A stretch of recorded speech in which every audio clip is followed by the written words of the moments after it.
All right, so I got a request from someone left a comment, and they were asking if I could do a video talking about the mental withdrawals from marijuana. Did a video talking about the physical withdrawals, but in my humble opinion, the mental withdrawals is the most challenging part about quitting weed. It's a real psychological addiction, a huge mind game. And interesting, you would think, once you get past the first month that, everything's all gravy, baby, that you made it, but no. What I have learned from relapsing so many times and working with so many other people and seeing so many other people fail at quitting weed, people who've, I made it, they've gone 3 months, 6 months, and then even a year, then all of a sudden relapse, because what happens? This is what happens. All of a sudden, around the 3 to 6 month mark, all of a sudden, you start to forget about all the problems that weed caused for you in your life. Humans really are, it's said that humans are like a creature of amnesia, that we, as time goes on, we forget. And so, all of a sudden, 3 to 6 months goes by, and you've forgotten about all the, the trouble that weed has caused you. And you can start to feel like you're missing out. And, maybe I was making it into a bigger deal than it really was. And, or maybe I'm at a point now where I can just do it occasionally because, I've broken the addiction. Maybe enough time has gone by that, I can just do it once in a while. I know I've fooled myself into believing this story. And then this is why it's a slippery slope in what happens. And why in my opinion, anywhere from the 3 months to the 6 month mark up to 1 year can be really, in my humble opinion, the most difficult time, the most likely to relapse, and can be mentally, the most challenging.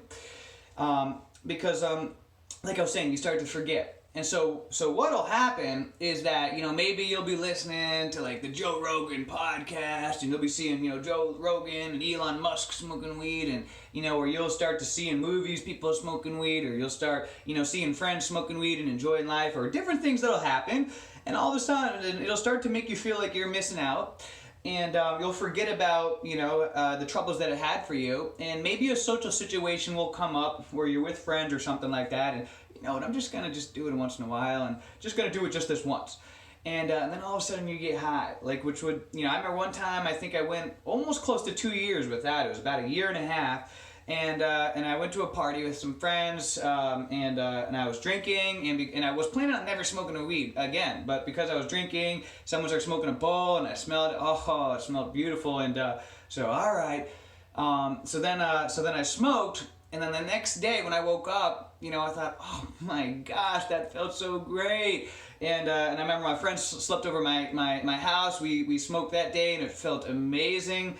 And so then I ended up calling up my homie, picked up a bag of weed, and next thing you know, I was back to my old habits again, smoking every day, picking up weed on a regular basis. And so what happens is that, and every relapse can be different. It doesn't mean you're going to be full-blown like I did, because that wasn't always the case when I relapsed. Sometimes what might happen is slippery slope. All of a sudden you relapse, you smoke, and and you're like, wow, that felt great. I cleaned my whole house, and then what, I'm gonna, maybe I'll just get a little bit so that I can just smoke once in a while. And in the beginning, because you've broken the addiction, it's a lot easier to to just do it like once a week, because you're not really, you're over the physical addiction part, and so you're doing it once a week or once a month or whatever. And all of a sudden that gap starts to close. It went from once a week to, just on the weekends. So all of a sudden it's 2 days a week. And then, so Friday, Saturday, and Sunday. Then it's 3 days a week. And before you know it, you're doing it every day. Just after work. And before you know it, you're back to your old habits again. And you're smoking again. And that is why the mind games that weed can play on you are just so incredible. And I remember I read a statistic that 99% of actually no, I can't remember what the statistic said, but basically essentially what the statistic said was that marijuana has the highest relapse rate out of any drug on the planet, including even the most hardcore drugs, heroin, things like that. And the reason, and there's a lot of different arguments as the reason why this is because it is so like harmless, you know, or at least we think it is, that you know, you can smoke weed your whole life and your teeth aren't gonna fall out as if you were smoking crack or meth or something like that, and you know, you're not gonna destroy your liver like as if you were drinking every day. And so marijuana really is an innocent drug compared to a lot of them. But we all know, those who've suffered, you know, through marijuana addiction, know the problems that it can, the dark side of it, the problems that it can cause for you. And so, what I recommend to, you know, to beat the mind games and the mental games that, you know, that marijuana can cause for you, is to journal. Journal immediately, right now, right after this video, or stop it right now and start to journal and write down all the reasons why you don't ever want to smoke weed. Write down about all the problems that it has ever caused for you in your life. Because you will start to forget as time goes on, but if you have those journal entries and you write it all down, express yourself. You know, this is what happened. It messed up my relationship with my girlfriend. It did this. I was spending, you know, $200 a month. I hated the way I couldn't even look at myself. I hated how lazy it made me. I wasn't as health conscious. I ate more junk food. Just go on and on, going on, and just, you know, get it all out. All the things that that you hate about it, and the reason why you want to never smoke again. And when all of a sudden you start to get these mind games, these mental things that are going to come up, you know, I can just smoke, you know, with my buddy who's in town or something like that. Go back to that journal entry, and this is why I recommend to do it online or somewhere where you can easily find that entry at any time. I have my journal entries for this on Evernote, so even if I'm traveling or wherever, I can quickly pull up my phone and go to those journal entries to read those, to remind myself. I recommend to do it online. That way it's on the cloud, and you know, you can access your phone from anywhere. You know, if you're camping and friends bust out some weed and you need to kind of have you know, some strength, then you can go back to those journal entries to remind yourself about the truth, about the troubles that it caused you. And I don't recommend fooling yourself into thinking that, you know what, I'm just going to do it this one time with friends, or I'm just going to do it once in a while, I've broken the addiction. Because if you were a chronic marijuana smoker, like I was, who smoked for nearly 2 decades, you know, and relapsed a zillion times, then I know that one time is not just going to be one time.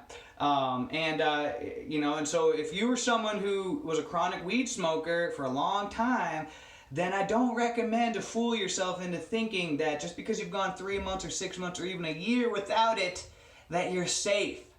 Because just like me, like when I told you about how I went almost a year and a half and still failed, relapsed, and you know, and got full blown back into my habit again, it can happen to the best of us. So marijuana is a tough battle because it's a psychological addiction, and as well as physical addiction, but the mental withdrawals are the hardest part. And in the beginning, I didn't want to talk about the beginning, the first 30 days, the mental kind of withdrawals are kind of like an emotional roller coaster. I find that, you know, during that first 30-day period, you know, in the beginning, you feel great, you're excited, yeah, I'm starting my life anew.